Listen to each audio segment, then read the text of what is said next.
dangerously. The moment you have an affront on institutions, it does not matter whether that institution is the presidency or parliament or the clergy, any civilization or any democracy needs institutions intact.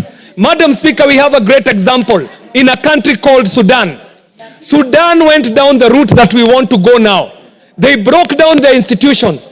Today, those who are clamoring for the fall of the presidency, clamoring for the fall of a government, today are crying, wishing that they would be having a government or a president. Madam Speaker, it is the good book in the book of Daniel that tells me that he changes the times and the seasons. He lifts up kings and he removes kings. He gives wisdom to those who are wise and knowledge to those who are discerning. Madam Speaker, this good book that I read is the one that tells me that leaders are to be respected. And we are not calling upon someone to respect Kiarie or to respect President Ruto. You might have your differences with President Ruto, but you cannot sacrilege the institution of presidency. The institute of parliament is sacrilegious, Madam Speaker, to have an affront like the one we are seeing from the leaders of the clergy. But most importantly, Madam Speaker, those who claim to be calling out evil, to be calling out injustice, to be calling out immorality, need to check themselves first, Madam Speaker. Because it is the good book again, in the book of Matthew, that tells me, why do you look at the log in your neighbor's eye? Why do you look at the speck in your neighbor's eye while you have a log in your own? What is happening in these institutions called religious institutions? There is nothing that they are calling out other people on that they are not doing, Madam Speaker.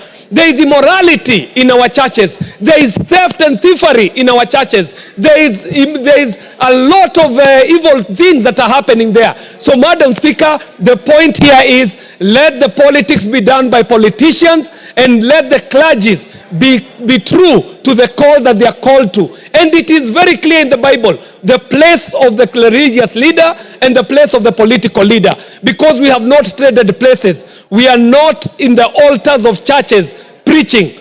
In the same way, a preacher cannot be on the platform of politics, politicking. Thank you very much, Madam Speaker. Yeah, the Honorable Member for Honorable Millie Odhambo, Member for Suba, no? Those who want to contribute, put the intervention button. Thank you, Madam Speaker. Madam Speaker, I can hear members are already shouting bad girl. On this one, let me be a good girl.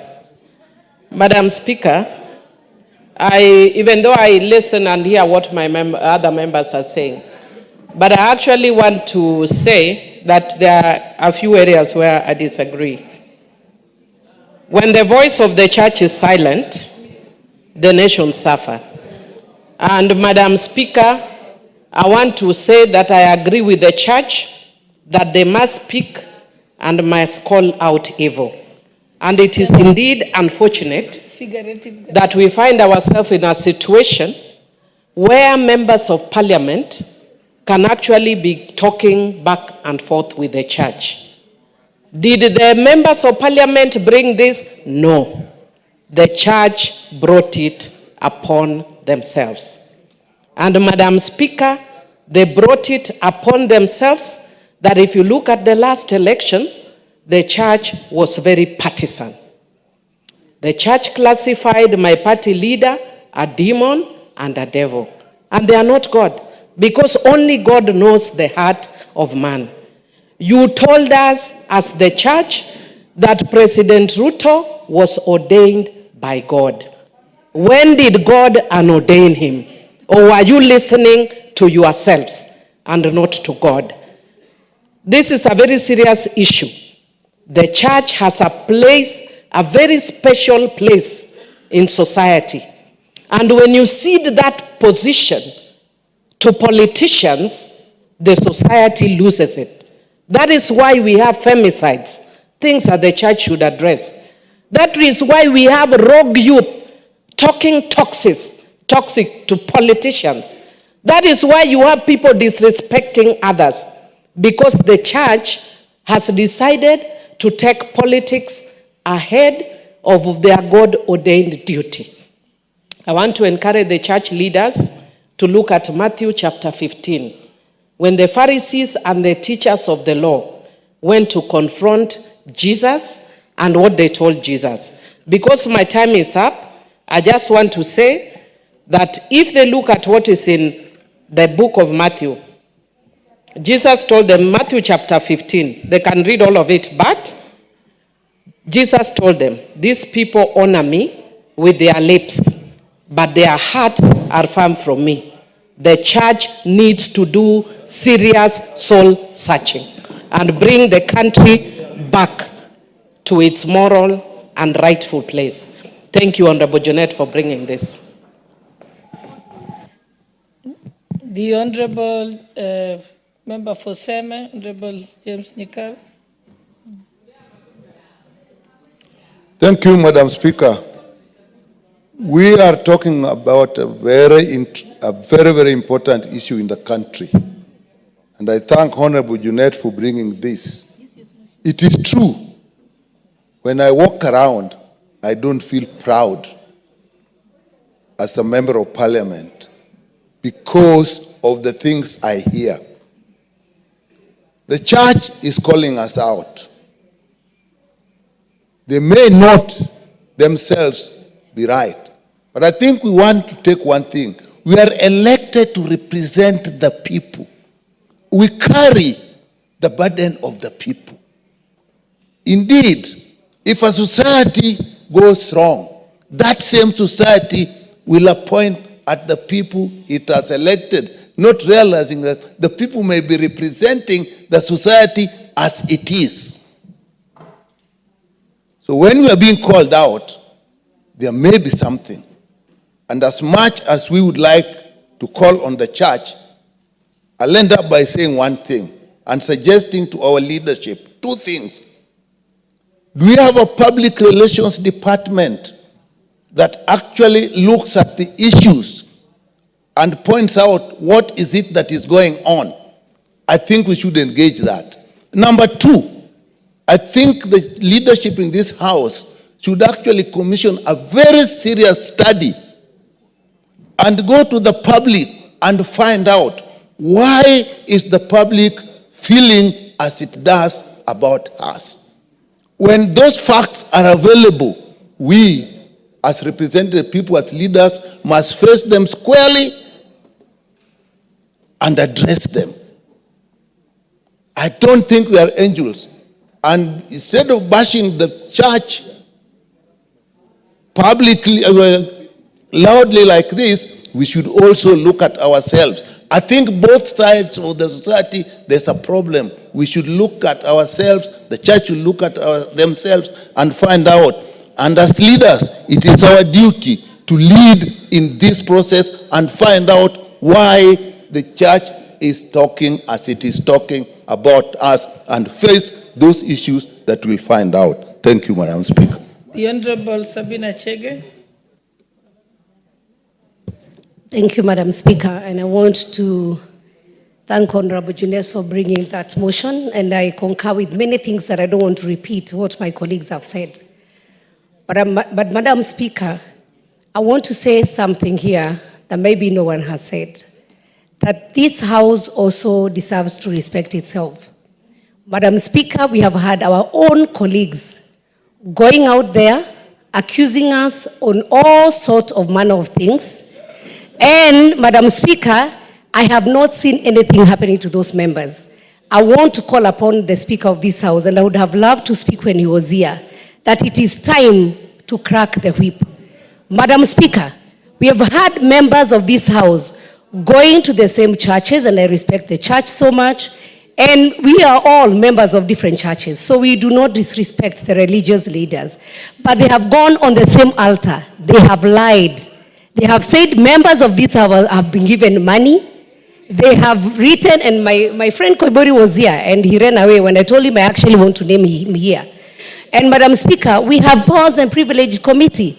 We have not seen them cracking the whip. Madam Speaker, last Sunday, which is very unfortunate, there were people who also had gone to our village. And on the same platform, in a church forum, I heard they are not members of this House, they are our colleagues in the Senate, claiming that they were given a certain amount of money 20 million Kenya shillings to impeach the deputy president. Madam Speaker, why are we allowing the public to disrespect us? We are the same people who are going out there telling lies about this house, then we complain when we are disrespected. I would urge, Madam Speaker, the members of this house, because there is a trend that they go, somebody just want to become popular, or they just want to be clapped for, so they will use this house to go and talk about things that have not happened here, and nothing happens to them. Madam Speaker, I want to say once again, it is time for the Speaker of this House to crack the whip. Let people who are lying and giving false accusation about this House be brought to book. If one of them is a step is taken, Madam Speaker, I'm very sure the perception will change. Let us not go and dress ourselves out there, then we come here and cry about what the other people think about us. There's something called perception. Madam Speaker, we must clear how the outsiders, the eye of outsiders, perceive Parliament. I submit, Madam Speaker. The Honorable Alice Nganga, member for Thika Town. Thank you, Honorable Speaker. We all know when the church and the state work together, there is development. But when we start now calling each other's name, then things don't work the way they are supposed to work. I can tell you, Madam Speaker, we were in Naivasha last week, and I was quoted by the papers that there are some words that I stated when we were in Naivasha, and in all the media houses, the entire morning, it was about Alice Nganga said this, Alice Nganga talked about allowances. And I know that one is not true, but according to the people who are listening to what the papers are saying or what the media is saying, they believe whatever that was said is correct. As for what is going on to the churches, Honorable Speaker, I feel very bad, and especially when we are told not to go and give in the church. And myself, I am a believer. I believe in God. I believe in Jesus Christ. But when I am told I am not supposed to go to church and give, and Romans 6:38 says, you give and it will be given to you, good measure, pressed down, shaken together, and running over will be put into your bosom. For with the same measure that you give, you use, it will be measured back to you. So me as a human being, as a church goer, as a believer in Jesus Christ, if I am told not to go and give in church, that one now means that whatever I believe in, I'm being curtailed, and that one is not fair. Let the person who wants to give to go and give. It is not all the truth all the time that the money that we give, and it is not the truth because we have been giving ever since we were young children until today. We have been giving. Now you have been told when we are mature enough that we cannot give. That is not right.